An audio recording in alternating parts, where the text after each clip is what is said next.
म्हणूनच महाराष्ट्र वाचला।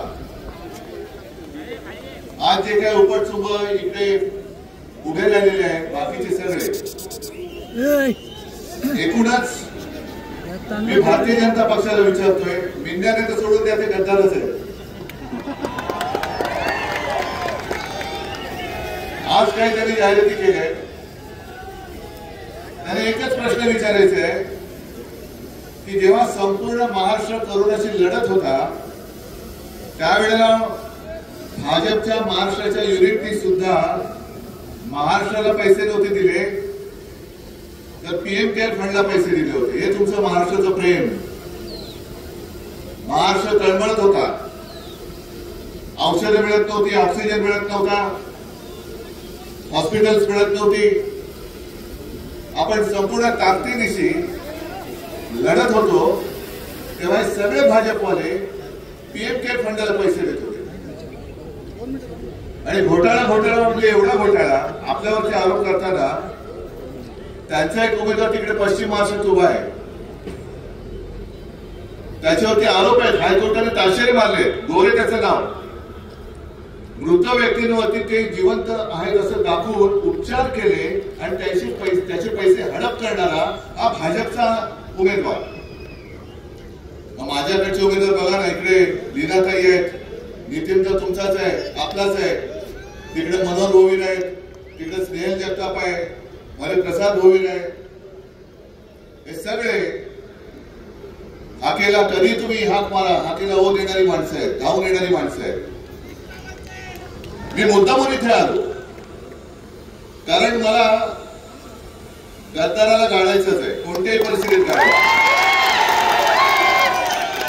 आणि नितीन, तुम्ही एका गोष्टीची आठवण करून दिली की मी ज्या क्षणी वर्षा सोडला आणि मी माझ्या घरी निघालो मातोश्रीला, मला तेव्हा पहिल्यांदा कोरोना झाला होता। डॉक्टरने सांगितलेलं एक ऑपरेशन झालेलं, डॉक्टर म्हणाले उद्धवजी काळजी घ्यायला पाहिजे कारण ऑपरेशन झाले, त्याच्यात कोरोना सारखा भयानक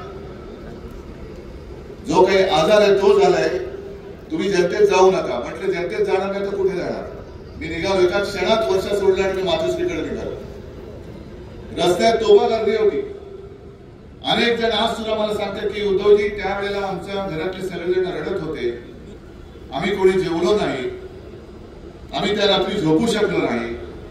हे सगळं महाराष्ट्र प्रेम मी एका बाजूला अनुभवतोय, त्याच क्षणी हा गद्दार टेबलावरती हातात दारूचा ग्लास घेऊन नाचत होता।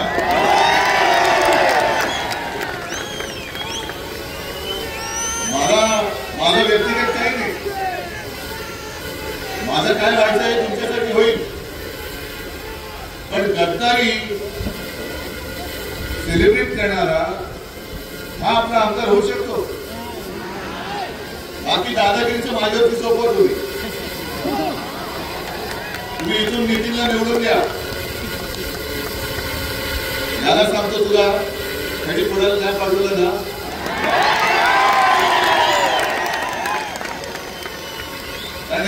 गद्दार, सगळा चोरीचा मामला, आपलं नाव चोरलंय, निशाणी चोरले आणि काय मोठा हसत फोटो लावलाय, चोर तो चोर वर शिरजोर।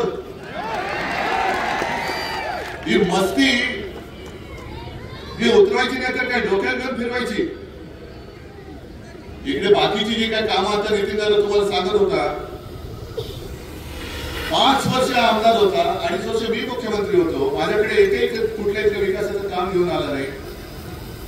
2.5 वर्ष झाल्यानंतर यांनी गद्दारी करून सरकार पाडलं,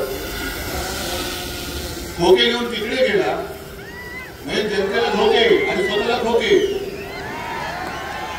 खोके घेऊन तिकडे गेल्यानंतर ठीक आहे माझ्यावरती आरोप करा, पण मग 2.5 वर्षामध्ये या कर्जत विधानसभा मतदार क्षेत्रामध्ये किती विकास कामं केली, काय हिशोब आहे?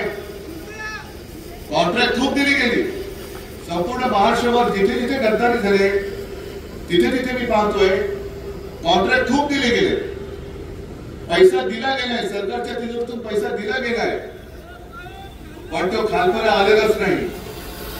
मग कोणी खाल्ला पैसा? 50 खोक्या त्याला सुट्टे पैसे झालेले आहेत. 50 खोक्याचं काय कौतुक सांगताय? 50 खोक्याचे असे सुट्टे पैसे हजारो कोटींनी यांनी महाराष्ट्र लुटलेला आहे, महाराष्ट्र लुबाडलेला आहे. आज लीनाताई आपल्यासोबत उभे आहे तिकडे पनवेल मधून. कशासाठी उभे आहे? काय या सगळ्यांचा घरी वेळ जात नाही म्हणून विधानसभेत जायचे? जसा नितीन तुमच्यासाठी लढतोय, खरं म्हटलं तर निवडणूक जवळ आल्यानंतर आणखीन काही आले होते पैसेवाले, साहेब आम्हाला उमेदवारी द्या, आम्हाला उमेदवारी द्या. माझ्याकडे पैसा कोण किती होतो याला किंमत नाही, निष्ठेने हातामध्ये भगवा कोण धरतो याला मी किंमत देतो. आणि या नितीनकडे कदाचित त्यांचे एवढे पैसे नसतील, तिकडे पैशाचा महापूर आहे, पैशाचा धबधबा आहे. पण या पैशाच्या महापुरामध्ये तुम्ही तुमच्या निष्ठेचा खडक वाहून देणार आहात का? पहाडासारखे उभे आहात, किती महापूर येऊ नये. आणि महापूर येतो आणि जातो. आता पैशांच्या बाहेर आहे. पैसे देऊन मत विकत घेणार ही अवलाद महाराष्ट्राला काय सुख देणार, काय समाधान देणार? आणि पैसे आता देतील आणि सगळीकडे होर्डिंग लागले, तुमच्याकडे लागलेत का? काम काय केले? काम भारी लागले, केले काम भारी, लुटले तिजोरी, केले गद्दारी, पुढे लाचारी. काय घरी म्हणजे गुवाहाटीला पाठवून द्या, गुवाहाटीला द्या पाठवून. या लीनाताईला सुद्धा सांगतोय की लीनाताई तुम्हाला सुद्धा खास धन्यवाद देतो की अगदी शेवटच्या क्षणी मी यांना उमेदवारी दिली आणि त्यांनी सांगितलं की उद्धवजी मी नक्की उमेदवार राहील, निवडून पण येईल. पण मला मी ज्या लोकांसाठी लढते, ज्या कामासाठी लढते ती त्यांनी मला लिहूनच दिलेली आहे की सरकार आल्यावरती दुसऱ्याच दिवशी मालमत्ता म्हणजे पनवेलमध्ये मालमत्ता करावर लावलेली 100% शास्ती व्याज माफी करणार. हवाई नको माफी पनवेलकरांनी ठेवायचं. लीनाताई ओरडते, लीनाताई भांडते, लीनाताई आंदोलन करते, पण ज्यांच्यासाठी ह्या लीनाताई झगडताय त्या लोकांना ही मागणी मान्य करून घ्यायची असेल तर लीनाताईंना मत देतील. पुढची सुद्धा जी आहे ती सिडको आणि महानगरपालिका दोघांकडून लागलेला डबल टॅक्स माफ करणार. खरं म्हणजे हे खरं आपण कर्जतमध्ये आहोत, पण पनवेलकरांनी दाखवा. जरा मी कृपा करून सांगेन चॅनलवाल्यांना की पनवेलकरांना पण दाखवा की काय काय आम्ही करणार आहोत. लोढा परावाला मालमत्ता करत दिलेली सवलत, त्यांना सवलत सिडको वसाहतीला आपण द्यायला पाहिजे की दिल्याशिवाय राहणार नाही. कारण ह्याचे सगळे धनाढ्य, ह्यांना पैसे पुरवणारे हे. त्याच्यानंतर गावठाण हद्दीतील घरांना दिलेली 65% मालमत्ता कर सवलत सिडको वसाहतीच्या 2.5 लाख मालमत्ता करांना सुद्धा देणार, मालमत्तांना सुद्धा देणार. याच्यावरती